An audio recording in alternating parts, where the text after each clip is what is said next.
Suoniko, jota ei muutama liika kilo. Ismo Laitelaa ei ole ennenkään häädetty sorvin äärestä, joten palveluksessanne.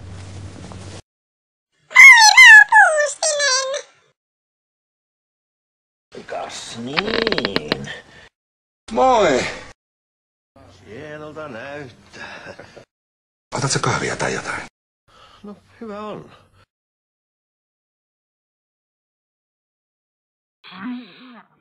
Kohta täällä elellään kuule kuin kartanossa. Ei siitä kirjallisesti sovittu. Ei. Niin kuin esimerkiksi se kauppajuttu. No, hyvä on. Tää kaappi on ollut käyttämättä vuosikausia. Jaa, vai niin? Minä yritän murtautua Puustiselle. Ai jaha! Mä en taida tietää siitä naisesta yhtään mitään. Tuskin Elinakaan sinne kurkkiin. No lähde sä vaan, niin mä lasken ton kassan ja pistän puljon. Hieno homma.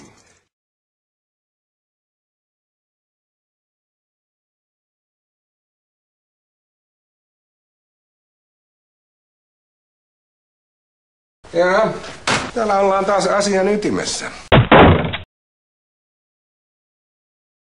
5 eurolla.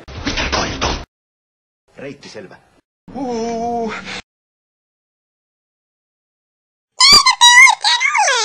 Seppo Taalasmaa. Ismo Laitela. Meidän telkkari on hävinnyt. Noin minä kyllä sinun telkkari, jos voi maksaa. Kuules tyttö, älä sinä nyt... Täällä se on turvassa niin Elinalta kuin muiltakin.